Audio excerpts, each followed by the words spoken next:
Hello student, अद्वैत education में आपका पुनः स्वागत करता हूं। मैं केमिस्ट्री फैकल्टी वीरेंद्र बंछोर।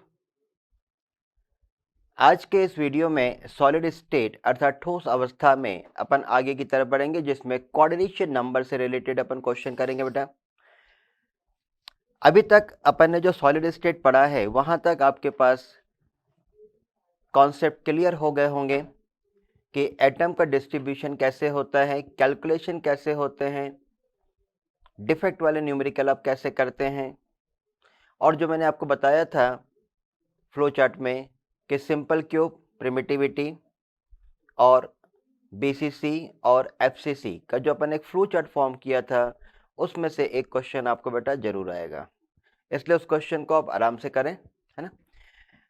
आज के इस टॉपिक में जो कि एक इम्पॉर्टेंट पार्ट है, इसको भी रटना नहीं है, इसको भी आपको समझना है। मैं आपको दोनों वैल्यूज बताऊंगा, प्रूफ भी, कैलकुलेटेड वैल्यू। तो आपको हर चीज बहुत क्रिस्टल क्लियर होनी चाहिए क्या होता है। अब आपके पास यहाँ पे आज का टॉपिक है सॉलिड स्टेट में कोऑर्डिनेशन नंबर। क्या बोल रहे बेटा?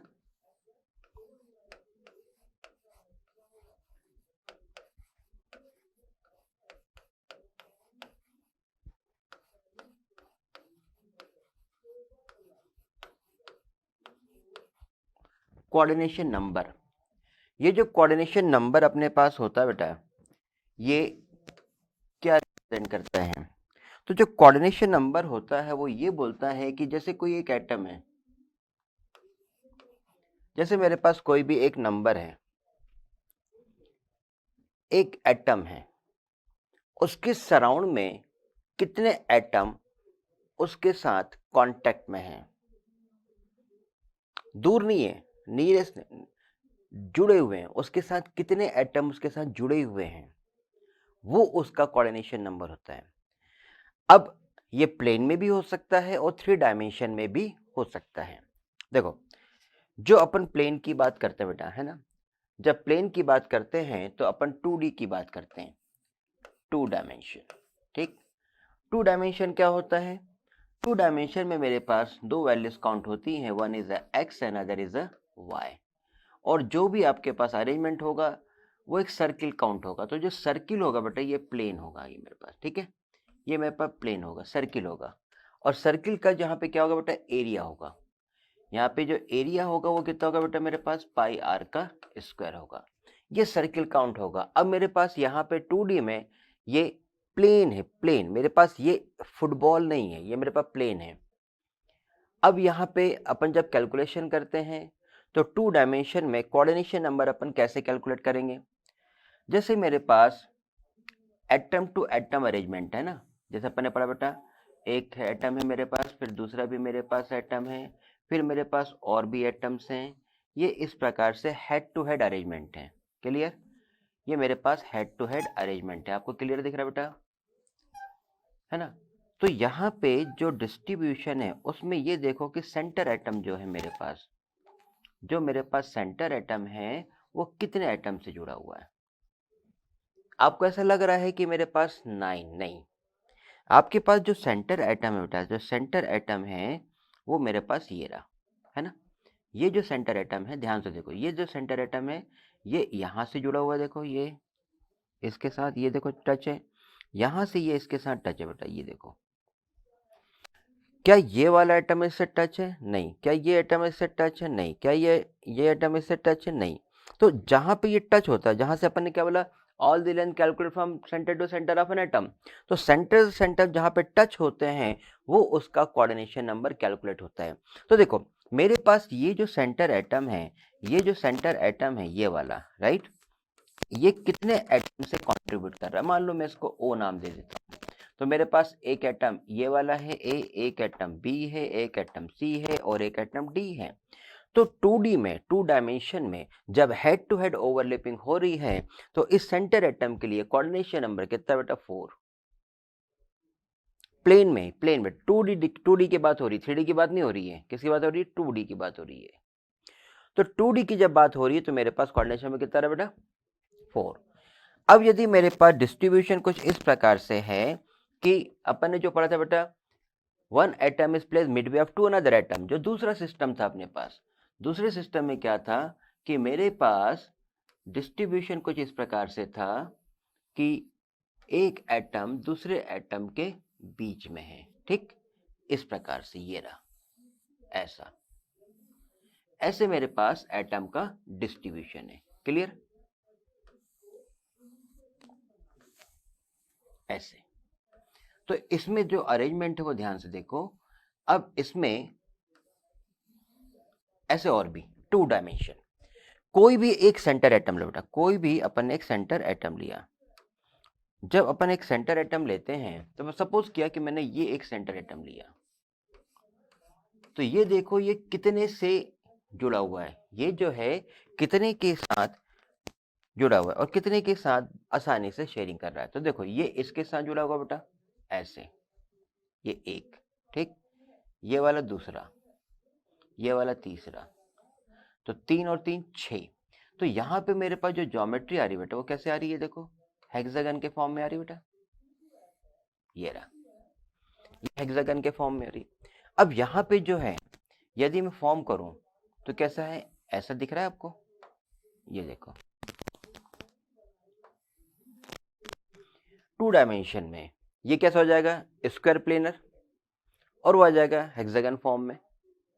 तो यहाँ पे टू डायमेंशन में मेरे पास इसके लिए जो कोऑर्डिनेशन नंबर है, इसका जो कोऑर्डिनेशन नंबर वो कितना आ गया बेटा 4, और इसका जो कोऑर्डिनेशन नंबर आ रहा है मेरे पास वो कितना रहा बेटा 6। तो ये मेरे पास टू डायमेंशन में कोऑर्डिनेशन नंबर है किसी क्रिस्टल थ्योरी के लिए। अब यदि मैं 3D की बात करता हूँ, किसकी बात करते हैं बेटा, अपन 3D की बात करते हैं। तो 3D जो अरेंजमेंट होता है, 3D में डिस्ट्रीब्यूशन अपन कैसे करेंगे, 3D में डिस्ट्रीब्यूशन अपन कैसे करेंगे और कोऑर्डिनेशन नंबर कैलकुलेशन कैसे करेंगे, आगे बढ़ते हैं अपन।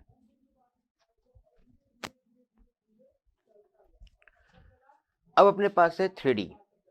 3D की जब बात करते हैं तो मेरे पास डायरेक्ट अरेंजमेंट भी है, इनडायरेक्ट अरेंजमेंट भी है। तो 3 डायमेंशन में अपन कैलकुलेशन जब करते हैं तो मेरे पास बहुत सारी ज्योमेट्री अलग अलग आएंगी। तो अपन करते हैं सबसे पहले आयोनिक क्रिस्टल के लिए कोऑर्डिनेशन। तो आयोनिक क्रिस्टल के लिए कोऑर्डिनेशन अपन कैसे करेंगे, ठीक।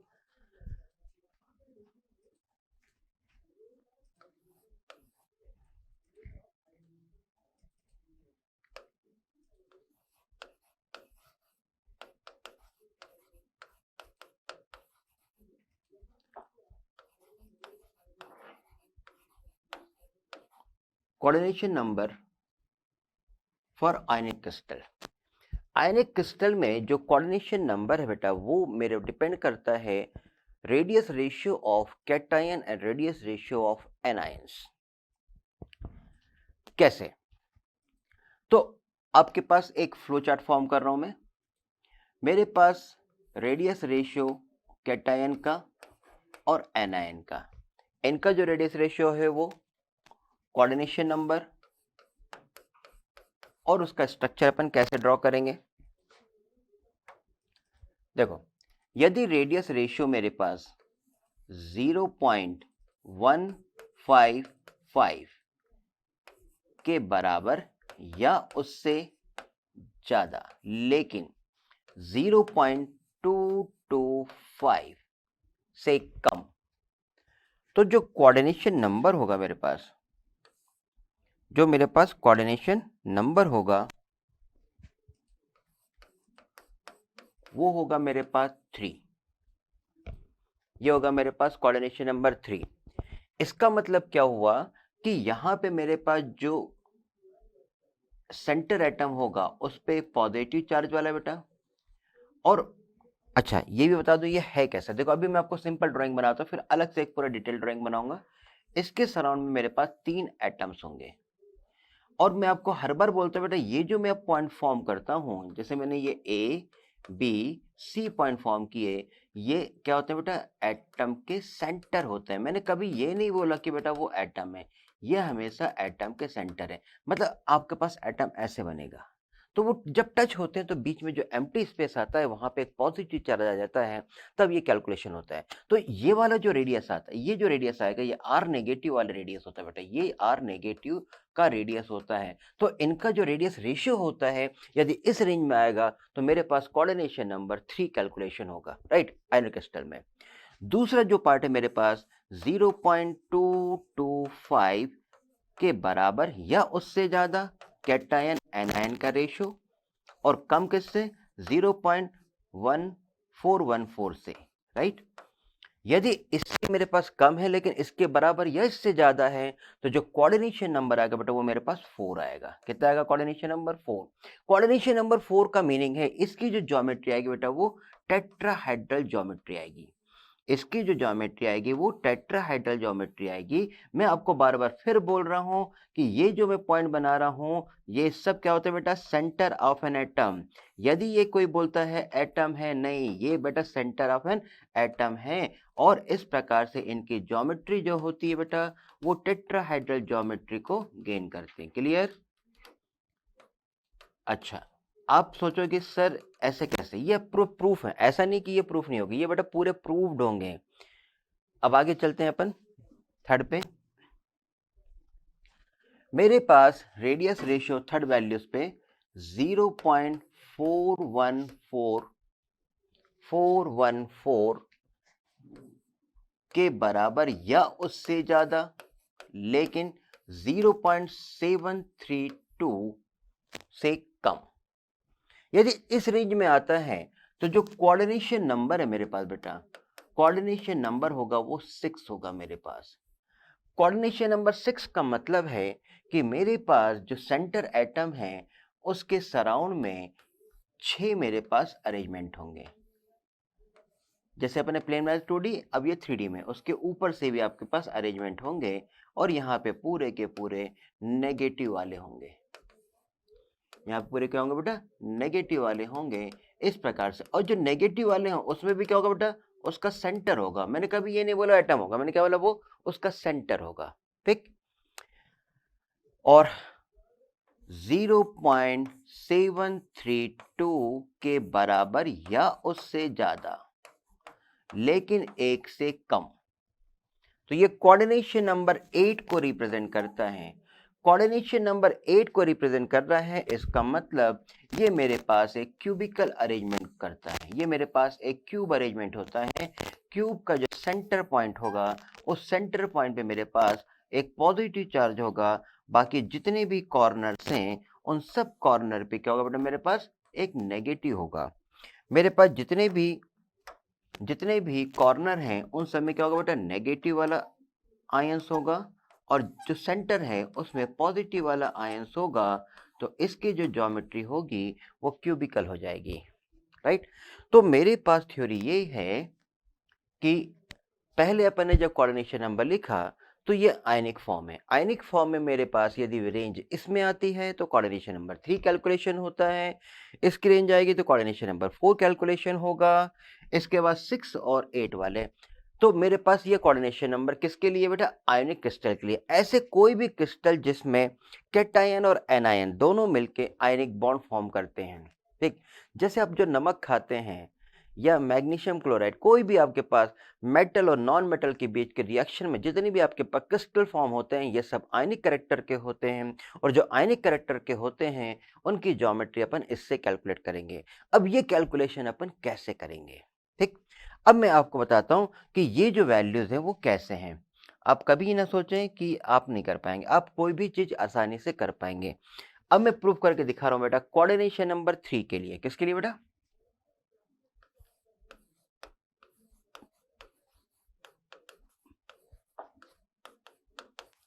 कोऑर्डिनेशन नंबर 3 के लिए।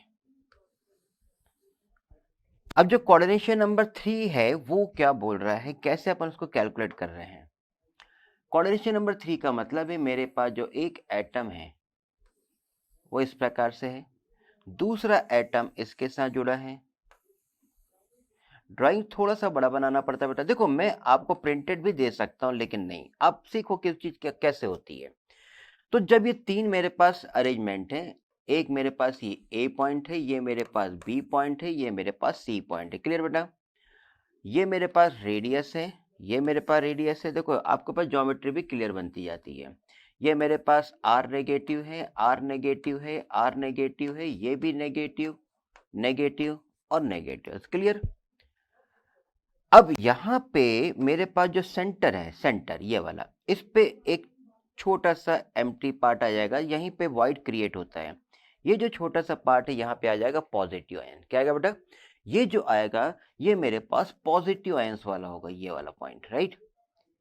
इसको मैं यहाँ बता देता हूँ, जो येलो वाला पार्ट है, जो येलो वाला पार्ट है वो मेरे पास कैसा बेटा? पॉजिटिव आयंस का है। Positive ion is also known as cation, ठीक। अब यहाँ पे जब कैलकुलेशन अपन करते हैं तो बेटा यहाँ पे आपके पास एंगल आपको दिख रहा होगा 60 डिग्री है, ये भी 60 होगा, तो ये भी क्या 60 नहीं होगा? होगा।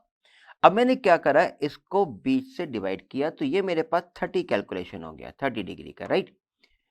अब 30 डिग्री में यदि मैं इस O पॉइंट को कैलकुलेशन करता हूं और यहां से एक परपेंडिकुलर इसमें ड्रॉ कर देता हूं, तो ध्यान से देखो बेटा, यदि मैं यहाँ पे D पॉइंट कंसीडर कर रहा हूं तो जो B से D तक की जो लेंथ है वो मेरे पास है R नेगेटिव, लेकिन O से B तक की जो लेंथ है वो है मेरे पास R positive plus R negative. Clear बेटा?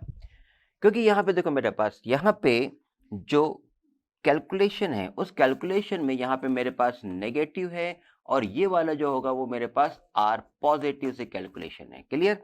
तो O से B तक की जो लेंथ कैलकुलेट हो रही वो मेरे पास कितनी हो रही बेटा? R positive R negative. Clear? अब देखो मेरे को ये मालूम, ये मालूम, देखो बेस मालूम है, हाइपोटेन्यूस मालूम है, अब कुछ भी पाते कुछ भी लगाओ, ये अब नहीं मालूम ना, तो आप सीधे क्या ले लो? कॉस थीटा ले लो। अब यदि मैं यहाँ पे कैलकुलेशन करता हूं तो कैलकुलेशन में मैंने इन ट्रेंगल क्या लिया अपन ने बेटा? O B D. जब ओ बी डी अपन ट्रेंगल में कैलकुलेशन करते हैं तो मेरे पास है cos 30 डिग्री। cos 30 की जो वैल्यू आ रही है वो है मेरे पास B D upon O B. Clear? अब cos 30 की जो वैल्यू है वो है √3/2। बी डी की जो वैल्यू है मेरे पास है वो है आर नेगेटिव और ये है मेरे पास R negative plus R positive. अब इसको अपन कैलकुलेट करेंगे तो रिवर्स कर दो, R negative plus R positive upon R negative is equal to 2 upon 1.732। ठीक, अब इसको डिवाइड करेंगे तो कितना आएगा? 1 plus R positive upon R negative is equal to, calculate करेंगे 1.155 इसकी वैल्यू आएगी, 1.155 इसकी वैल्यू आएगी। तो जब इसको मैं रिवर्स कर दूंगा तो आर पॉजिटिव अपन आर नेगेटिव जो कैलकुलेट होगा बेटा वो कितना आएगा मेरे पास? 0.155 और ये मेरा आंसर आ गया। क्लियर? तो देखो यहाँ पे हर चीज प्रूव्ड होती है बेटा, ऐसा कोई भी चीज नहीं है जो प्रूफ नहीं है। आप किसी भी रटने से बेटर है आप एक बार कर लो, करने से वो चीज़ हमेशा याद रहती है कि यदि मेरे पास कोऑर्डिनेशन नंबर 3 आएगा तो मेरे पास रेडियस रेशियो में कैटायन और एनायन का जो रेडियस रेशियो है उसके वैल्यू 0.155 से कैलकुलेट हो रही है। क्लियर? तो इसकी एक रेंज डिस्क्राइब है, यदि उस रेंज में यदि होते हैं तो कोऑर्डिनेशन नंबर 3 ही होगा। किसके लिए? आयनिक क्रिस्टल के लिए। अब ऐसे ही मैं आगे प्रूफ करूंगा वॉइड के लिए। वॉइड क्या होगा? कुछ नहीं, वहां पे एक एम्प्टी स्पेस आ जाएगा, एम्प्टी स्पेस आने पे भी आपके पास फॉर्मूला सेम होगा, राइट। मैं चलो बता ही देता हूं, जब अपन ये कर ही रहे हैं तो मैं आपको बता दूं कि यदि यहाँ वॉइड आ जाएंगे तो कैसे होंगे और आयनिक क्रिस्टल कैसे होंगे, मैं आपको आज दोनों बता दूंगा। ठीक है, अब इसके बाद अपन एक लेते हैं कोऑर्डिनेशन नंबर जो बहुत इंपॉर्टेंट है। कोऑर्डिनेशन नंबर 6 के लिए अपन एक कैलकुलेट करते हैं।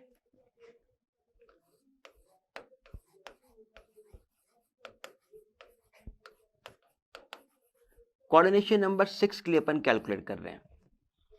अब जो कोऑर्डिनेशन नंबर 6 है इसका मतलब उसके सराउंड में मेरे पास 6 अरेंजमेंट है। एक जैसे मेरे पास एक पॉजिटिव है ना, और यहां पे मेरे पास ऐसे ये नेगेटिव है, तो ही कोऑर्डिनेशन नंबर 6 कैलकुलेट होगा। अब इसका जो ड्राइंग है वो आपको आना चाहिए, बस ये रहा। ठीक है, तो ये मेरे पास पॉइंट ए लिया, पॉइंट बी लिया, पॉइंट सी लिया, पॉइंट डी लिया, पॉइंट पी लिया, ओ लिया और क्यू लिया। ठीक, लेकिन जब मैं प्रूफ कर रहा हूं तो मैंने केवल क्या लिया, इस पॉइंट में मैं केवल ABCD, देखो मुझे कैलकुलेशन चाहिए, केवल कैलकुलेशन के लिए मैं कोई भी 2 या 3 पॉइंट ले सकता हूं आराम से। तो मैंने क्या किया, एक पॉइंट A लिया, पॉइंट B लिया, देखो टच है बेटा सब आपस में ना,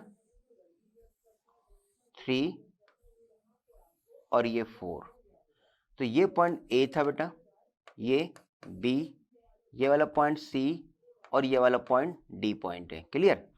अब यहाँ पे जो अरेंजमेंट है वो ये कि ये वाला जो है अंदर जो टच होगा इसको, ये मेरे पास प्लस वाला है, ये मेरे पास प्लस वाला, जो येलो है ये मेरे पास पॉजिटिव आयंस वाला है, मेरे पास पॉजिटिव आयन वाला है। अब अपन ने क्या करा, फिर से ओरिएंटेशन किया ऐसे। देखो बेटा सॉल्व करने के बहुत सारे तरीके अपने पास, ये अपन ने ऐसे टच कर दिया। देखो मुझे मालूम है ये 90 डिग्री है, ये मेरे पास 90 डिग्री है, तो ये मेरे पास कितना होगा बेटा, 45 डिग्री का होगा बेटा। यदि ये 90 डिग्री है तो वो मेरे पास कितना होगा, 45 डिग्री का होगा। अब कैलकुलेशन के लिए R negative, R negative, R negative, R negative, R negative, ये भी नेगेटिव, ये भी नेगेटिव, ये भी नेगेटिव। देखो आर नेगेटिव यहां पे आएगा 2R पॉजिटिव और आर नेगेटिव ओ पॉइंट पे, बीच वाला जो वो 2R क्यों आ जाएगा बेटा, डायमीटर है, जबकि ये क्या था मेरे पास, तो all the length calculate from centre to centre, देखो आपस में टच है। अब क्या होगा, जो P और Q है, P इसके ऊपर है, Q उसके नीचे, भाई P इसके ऊपर है और Q उसके नीचे। भाई कैलकुलेशन कर, तो मुझे कोई भी 4 पॉइंट से कैलकुलेशन हो रहा है तो मैं कैलकुलेशन कर लूंगा। अब ये जो ड्राइंग आप देख रहे हैं इसमें ले लेते हैं अपन इन ट्रायंगल, कौन सा ले लें ट्रायंगल, ABC वाला। ABC ट्रायंगल में अपन ने लिया साइन 45 डिग्री, साइन 45 डिग्री जो अपन देख रहे हैं उसमें आएगा परपेंडिकुलर AB अपॉन हाइपोटेन्यूस है मेरे पास AC। क्लियर। तो साइन 45 पे मेरे पास 1/√2। क्लियर।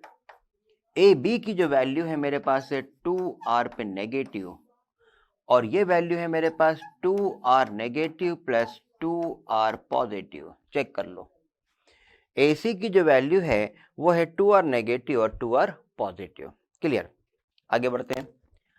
अब यहां पे जब अपने कैलकुलेशन किया तो 2 से 2 कट जाएगा और क्रॉस करेंगे तो मेरे पास कितना है बेटा, R negative plus R positive upon R negative is equal to कितना आ रहा है, √2 आ गया। अब इसको सॉल्व करेंगे, R negative upon R negative plus R positive upon R negative is equal to कितना, 1.414, राइट। √2 की वैल्यू है। अब इसको मैंने कैलकुलेट किया, 1 plus R positive R negative is equal to 1.414, तो कैलकुलेशन हो गया R पॉजिटिव R नेगेटिव का 0.414। देखो कहीं पे भी ऐसा नहीं लगेगा कि आंसर नहीं आता, सबके आंसर आते बेटा।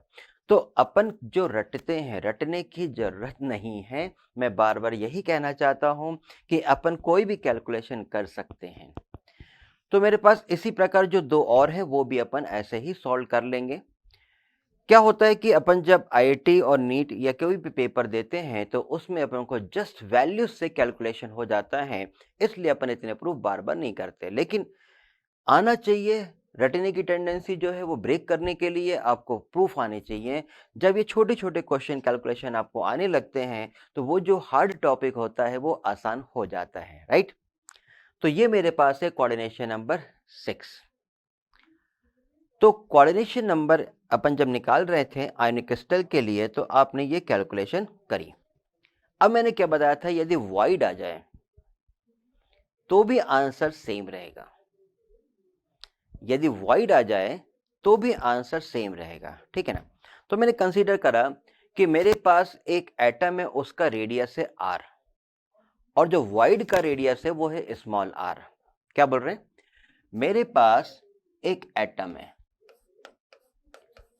एटम का जो रेडियस है वो अपन ने कंसीडर करा r, और जो वॉइड है, वॉइड का जो रेडियस है वो अपन ने स्मॉल r कैलकुलेट किया। जो एम्प्टी स्पेस है एम्प्टी स्पेस का जो रेडियस है वो अपन ने स्मॉल r कंसीडर करा, राइट।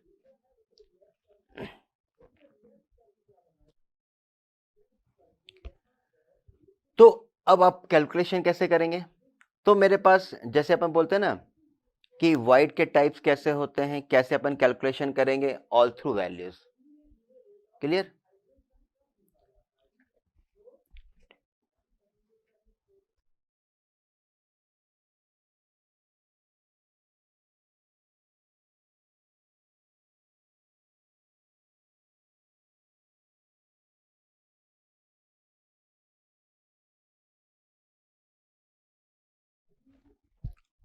ओके मेरे पास जो वाइड कैलकुलेशंस हैं उसमें जैसे मेरे पास ट्राइगोनल वाइड्स हैं, तो अपन जो वाइड अपन लेंगे ट्राइगोनल वाइड, टेट्राहेड्रल वाइड या अदर वाइड,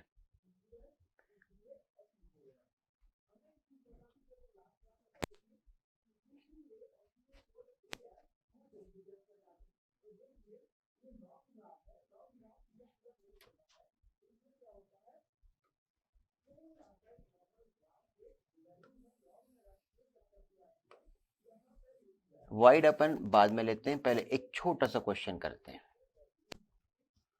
कि कोऑर्डिनेशन नंबर पे अपन कोई वैल्यू कैसे कैलकुलेट करेंगे, पहले वो, देन पूरे क्वेश्चन अपन वाइड के सॉल्व करेंगे, ठीक है। अब जैसे जो सबसे इंपॉर्टेंट पार्ट है इस टॉपिक में वो है मेरे पास स्ट्रक्चर ऑफ सोडियम क्लोराइड, नमक, सॉल्ट। तो जो सोडियम क्लोराइड है इसके अपन ज्योमेट्री कैसे फॉर्म करते हैं और वो कैसे कैलकुलेट करते हैं। तो अपन लेते हैं कोऑर्डिनेशन नंबर निकालना है किसके लिए, सोडियम क्लोराइड के लिए। सोडियम आयन का अलग और क्लोराइड आयन का अलग, और उनकी ज्योमेट्री क्या होती, कैसे होती है। इसके अलावा जो आयनिक क्रिस्टल्स हैं उनकी अदर ज्योमेट्री कैसे होती है, मैं आपको एक एक करके डिटेल में बताऊंगा, ठीक है। अब जैसे अपन चलते हैं सोडियम क्लोराइड के स्ट्रक्चर पे। कौन सा स्ट्रक्चर बेटा, आयनिक स्ट्रक्चर, सोडियम क्लोराइड।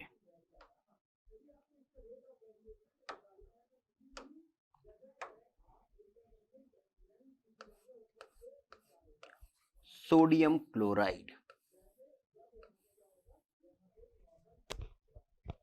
अब यहां पे जो सबसे पहला और इंपॉर्टेंट पॉइंट है वो है रेडियस। बेटा देखो, यदि आपको रेडियस आएगा, कोई भी क्वेश्चन आएगा, रेडियस नहीं है तो आपके पास आंसर नहीं आएगा। तो radius of Na positive is equal to 95 picometre and radius of chloride ion is 181 picometer। ऐसे ही मेरे पास सब आयंस के रेडियस होते हैं। सेकंड पॉइंट में क्या निकालना है अपन को, रेडियस का रेशियो। तो radius of Na positive ion divide by radius of chloride ion, इसका जो रेशियो है 95 डिवाइड बाय 181 पिकोमीटर। कैलकुलेट करेंगे, इसकी कैलकुलेशन आएगी 0.52। मुझे याद है, आप करके देख लो। इसका मतलब है जो रेडियस रेशियो है मेरे पास 0.414 से ग्रेटर है और 0.732 से कम। Therefore, coordination number is equal to 6। Clear? मेरे पास जो रेडियस रेशियो है 0.52 है, इसकी रेंज है 0.414 से, इस रेंज के बीच में है, तो मेरे पास कोऑर्डिनेशन नंबर 6 है। कोऑर्डिनेशन नंबर 6 है, इसका फिर मीनिंग देखो रेशियो 1:1 का है। तो यहां पे मेरे पास तीसरा पॉइंट ये डिफाइन कर रहा है कि जो coordination number of Na plus ion is to coordination number of Cl negative ion is equal to 6:6। दोनों सेम रेशियो में डिस्ट्रीब्यूट होंगे, ठीक है। अब दोनों जब सेम रेशियो में डिस्ट्रीब्यूट हो रहे हैं तो आपके पास जो Na पॉजिटिव आयंस हैं, Na पॉजिटिव आयंस है, इसके सराउंड में क्या है मेरे पास, इसके सराउंड में 6 नेगेटिव आयंस हैं। तो जो 6 नेगेटिव आयंस हैं वो किसके बेटा? क्लोराइड आयंस के हैं। ये मेरे पास क्लोराइड आयंस के हैं। कोऑर्डिनेशन नंबर 6 आपने बोला तो 6 ही होंगे उसके सराउंड में। सिमिलरली मेरे पास यदि एक Cl नेगेटिव है तो उसके सराउंड में जो उसके साथ टच होंगे वो मेरे पास 6 Na पॉजिटिव हैं। 6 मेरे पास क्या बेटा? Na पॉजिटिव वाले हैं। देखो नमक खाना कितना आसान है, जब इसको बनाने को दिया जाता है तो बोलते हैं बड़ा कठिन है। कठिन नहीं है। अच्छा, इसमें बहुत सारे अभी आईडी के क्वेश्चंस आएंगे। अब देखो ध्यान से, क्वेश्चन एक से एक है। तो सबसे पहला क्वेश्चन तो यही आ गया कि NaCl में Na और Cl दोनों का जो कोऑर्डिनेशन नंबर है वो है 6:6। एक Na के सराउंड में, फिर बता दो, ये जितने दिख रहे हैं भाई वो सेंटर ऑफ एन एटम से कैलकुलेशन होगा। एटम ऐसे नहीं, बड़े बड़े होंगे, ठीक, जस्ट फॉर अरेंजमेंट है कि वो ऐसा दिखेगा या ऐसा होगा, राइट। तो मेरे पास जो कोऑर्डिनेशन नंबर है Na प्लस आयन वो 6 है और जो क्लोराइड आयन है वो भी 6 है। तो जो दोनों का रेशियो होगा वो 6:6 से कैलकुलेट होगा। 6:6 से कैलकुलेट होगा। अब अपन बनाते हैं इसका स्ट्रक्चर कि भाई क्यूबिकल स्ट्रक्चर ऑफ NaCl कैसा होगा। NaCl का क्यूबिकल स्ट्रक्चर,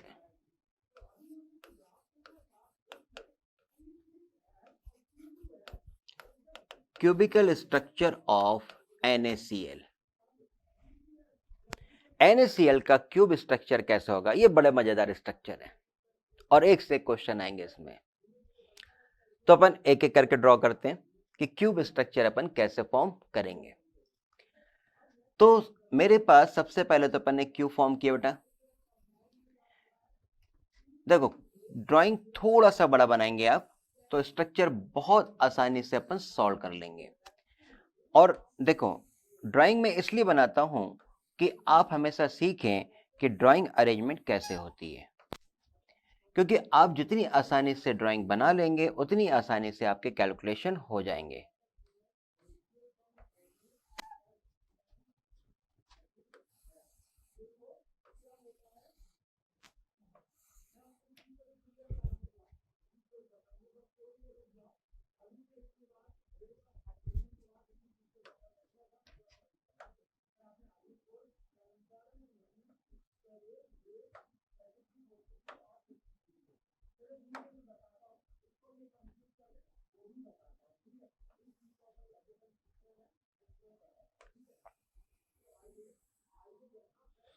ड्राइंग आपकी बेटा जितनी अच्छी होगी ना, आपके पास अरेंजमेंट उतना अच्छा होगा। मेरे पास एक क्यूबिकल स्ट्रक्चर है। इस क्यूबिकल स्ट्रक्चर में जितने भी कॉर्नर्स है बेटा सब बड़े साइज के होंगे। तो जो नेगेटिव वाले पार्ट हैं, जो नेगेटिव वाले पार्ट हैं वो हमेशा कहाँ चलेगा बेटा? कॉर्नर पे। इनका जो साइज है वो बड़ा होता है, वो हमेशा कॉर्नर पे, और जिनके साइज छोटे होते हैं वो हमेशा बीच में। तो सबसे पहले मेरे पास जो क्लोराइड है Cl नेगेटिव आयन, और जो प्लस वाले हैं वो है मेरे पास Na प्लस आयन, ठीक है। तो मेरे पास जितने भी एज हैं, कितने एज है मेरे पास? 12 एज है बेटा। 12 एज का जो सेंटर है वो मेरे पास Na पॉजिटिव को डील करता है। जितने भी एज के सेंटर पॉइंट है बेटा ये सब मेरे पास क्या होंगे? पॉजिटिव। इसका सेंटर इधर। देखो ओवरलैपिंग भी होगी कई जगह, आपके बस सेंटर पे टिक लगाते जाएं। ये मेरे पास सेंटर पॉइंट पे क्या है? सोडियम आयन रहेगा बीच में। अच्छा, इसमें बेटा बहुत ज्यादा क्वेश्चन बनते हैं। अभी आप देखो एक से क्वेश्चन आपके पास सामने आ जाएंगे। अब यहां पे जो लेफ्ट है और राइट पे, इस पर ध्यान दें। Na है बेटा, Na को मैंने ऐसे जोड़ा और यहां से जोड़ा, हो गया लेफ्ट। राइट में देखो बेटा, ये जोड़ा और ये जोड़ा, ठीक। तो यहां पे जो आएगा फिर से मेरे पास नेगेटिव आ जाएगा। फिर से आपके पास क्या आएगा बेटा, नेगेटिव आएगा। इसी प्रकार अब चलते हैं अपन टॉप एंड बॉटम, क्या चलते हैं, टॉप एंड बॉटम। तो जो अपन ने बनाया है पहले आप इसको ऐसे ज्वाइन कर लो, ये लो मैंने ज्वाइन कर लिया। अब चलते हैं टॉप एंड बॉटम पे। ये मेरे पास टॉप है, इसको मिलाया, और ये जो बॉटम था अपन ने इसको मिलाया, ठीक। अब यहां पे फिर से आ गया नेगेटिव पार्ट बेटा, आपने इसको फिर से मिला दिया, हो गया left right top and bottom. अब चलते हैं अपन बैक एंड फ्रंट पे। बैक क्या है, ये रहा मेरे पास, ये वाला जो लाइन है ये बैक लाइन को रिप्रेजेंट कर रहा है, देखो ध्यान से, ये वाला बैक है, ये आ गया। इसी प्रकार फ्रंट, ये रहा फ्रंट और ये रहा फ्रंट। खिचड़ी पक गई, जो मैं आपको कह रहा था, यहां पे नेगेटिव आ गया और यहां पे नेगेटिव आ गया। अब इस नेगेटिव को फिर से मिला दो, देखो ध्यान से, ये रहा, आया। तो ये जो सेंटर वाला पॉइंट आ रहा है बेटे, ये जो सेंटर पॉइंट आ रहा है, फिर से देखो, फिर से प्लस आ गया कि नहीं आ गया, आ गया। अब इसको ध्यान से देखो, जो बीच में प्लस वाला है उसमें देखो ध्यान से, यहां पे जो लाइन है वो एक इधर एक इधर एक इधर एक इधर एक इधर एक इधर, तो कोऑर्डिनेशन 6 दिख रहा है ना भाई। मेरे को उसने केवल क्या बोला, क्यूबिकल स्ट्रक्चर बनाने को बोला। देखो एक्चुअल स्ट्रक्चर क्या होगा, ये और आगे की तरफ बढ़ेंगे, ये या किसी भी कोने से आगे की तरफ बढ़ेंगे। भाई उसने जो क्वेश्चन दिया था क्यूबिकल स्ट्रक्चर, मेरे को क्यूबिकल शेप में ही बनाना है अभी। तो जो क्यूबिकल शेप में फॉर्म किया, तो ये मेरे पास NaCl का एक खूबसूरत स्ट्रक्चर है। अब यहां पे क्वेश्चन क्या है, खाली ये क्वेश्चन थोड़ी है, ये तो मैंने केवल ये बता दिया कि कोऑर्डिनेशन में कितना रहे, 6 आ रहा है Na प्लस का। इसी प्रकार Cl नेगेटिव का 6 कैसे आएगा, कुछ नहीं भाई, जो नेगेटिव पार्ट है, जैसे आपके पास 3 है, इसको मैं आगे की तरफ ले जाऊंगा, इसको इधर, इसको नीचे की तरफ ले जाऊंगा, तो 6 हो जाएंगे वो भी मेरे पास, क्लियर। अब यहां पे क्वेश्चन है यूनिट सेल निकालो, यूनिट सेल Na प्लस का निकालो और इसका निकालो। तो सबसे पहले देखो number of Na plus ion कितने हैं, एक ऑब्जेक्टिव क्वेश्चन आपका यहां बनेगा, क्या बनेगा, number of Na plus ion. Na plus ion कितने हैं देख लो। एक तो मेरे पास एज के सेंटर पर है, एज का सेंटर कितना होता है, 12 एज सेंटर, कहां पर है बेटा, एज सेंटर पे, 12 एज सेंटर, ठीक है, प्लस एक बॉडी सेंटर पर है, 1 कहां पर है, बॉडी सेंटर पर। तो टोटल मेरे पास Na प्लस आयन कितने होगा बेटा, 13। Number of Na plus ion in a cubical system is equal to 13 है।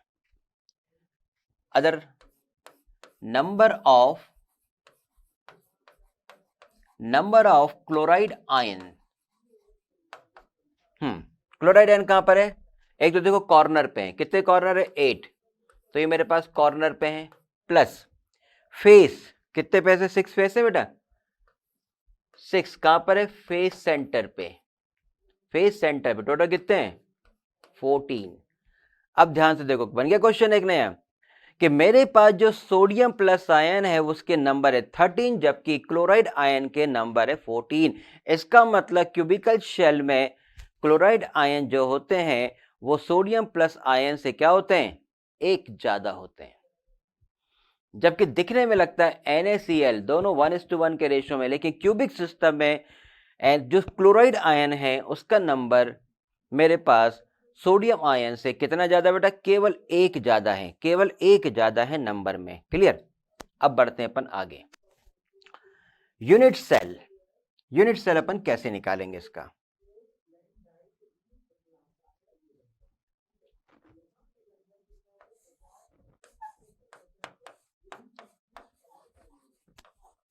Unit cell of Na plus ion, तो देखो मेरे पास Na प्लस आयन में 12 कॉर्नर है, 12 कॉर्नर है, हर कॉर्नर पे कितना पार्टिसिपेशन था, 1/4, बॉडी सेंटर पे एक, 3 + 1 कितना हो गया बेटा, 4, 4 मतलब FCC, 4 मतलब FCC। Similarly unit cell of chloride ion, 8 corner, हर कॉर्नर पे 1/8 प्लस 6 फेस, हर फेस में 1/2 कैलकुलेट किया। 1 + 3 कितना आ गया बेटा? ये भी 4, यस और नो। और यही रीजन है कि मेरे पास जो NaCl है, जो NaCl है क्या है? FCC structure. क्लियर? मेरे पास जो NaCl है वो face centre cubical cell structure है। क्लियर बेटा पॉइंट? देखो NaCl है, जो NaCl में रेडियस जो है सोडियम आयन का वो है 95 पिकोमीटर, क्लोराइड आयन 181 पिकोमीटर। दोनों का रेशियो निकाला 0.52। कैलकुलेशन करने पे 0.414 से ग्रेटर है और 0.732 से कम है। इसका मतलब कोऑर्डिनेशन नंबर 6 है। इसका ये मीनिंग होता है कि जो Na पॉजिटिव है, ये जो पॉजिटिव आयन उसके सराउंड में 6 Cl नेगेटिव आयन है, और एक Cl नेगेटिव के सराउंड में मेरे पास क्या होंगे? 6 Na+ आयंस होंगे। अब इसका जो क्यूबिकल स्ट्रक्चर अपन ने फॉर्म किया, इस क्यूबिकल स्ट्रक्चर में जो क्लोराइड है और Na है, दोनों में तो देखो जो नंबर ऑफ Na+ आयन है वो कहां पर है? मेरे पास एज सेंटर पे है। मेरे पास 12 एज सेंटर्स हैं, वहां पर है। उसके बाद एक बॉडी सेंटर में टोटल 13 है। क्लोराइड जो आयंस है मेरे पास कॉर्नर पे है और फेस सेंटर पे है, टोटल नंबर 14 से है। क्लोराइड के जो नंबर से हैं वो Na आयन के नंबर से एक ज्यादा है। यूनिट सेल कैलकुलेट करते हैं, दोनों की यूनिट सेल कितनी आती है? 4 आती है, 4 आती है। इसका मतलब NaCl जो है वो FCC क्रिस्टल स्ट्रक्चर को कैलकुलेट करता है। अब यहां पे अपन पढ़ चुके हैं कि जो ये वाला देखो यहां पे है ना, तो आपके पास प्लस है। आपका ऐसा लग रहा है इसका कोऑर्डिनेशन नंबर कितना? नहीं, अभी आपने प्लस का कितना पढ़ा? कोऑर्डिनेशन नंबर 6 पढ़ा ना। माइनस का भी कितना? 6 है। तो आपके पास कोऑर्डिनेशन नंबर यहाँ पे कितना? 6 पे चलता है। क्लियर?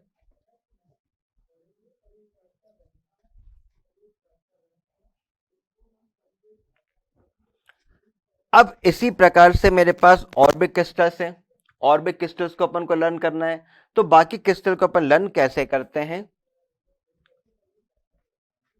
जैसे मेरे पास लिथियम है,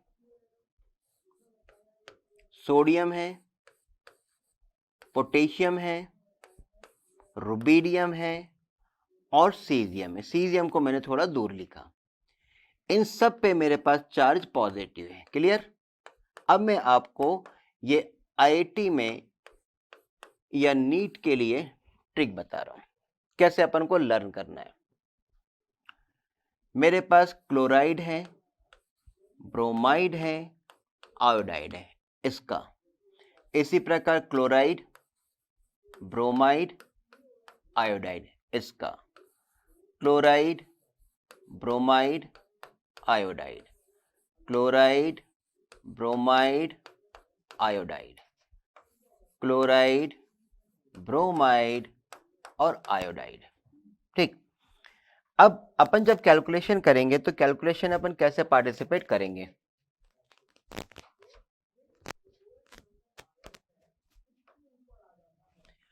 तो यहां पे अपन एक फ्लो चार्ट फॉर्म करते हैं।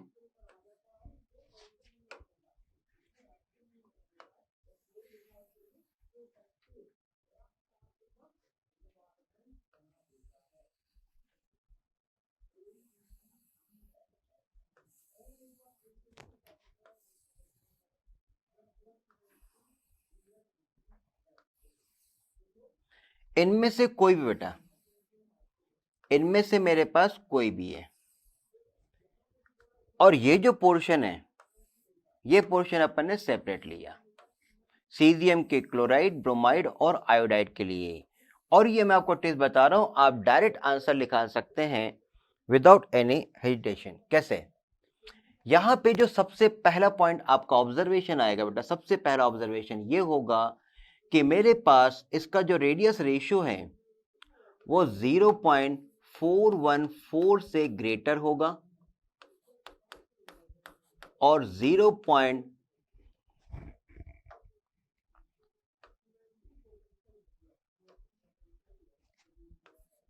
0.732 से कम होगा। इसका मतलब क्या हो गया बेटा? इसका मतलब ये हो गया कि जो इनका कोऑर्डिनेशन नंबर है, कोऑर्डिनेशन नंबर, ठीक है, कोऑर्डिनेशन नंबर किसका बेटा? अब मैं सिंपल लिख रहा हूं, R positive is to R negative, मतलब जो पॉजिटिव आयंस वाले हैं वो और जो नेगेटिव आयंस वाले हैं वो, इनका जो रेशियो होगा वो 6:6 से ही होगा, लाइक NaCl। कैसे? लाइक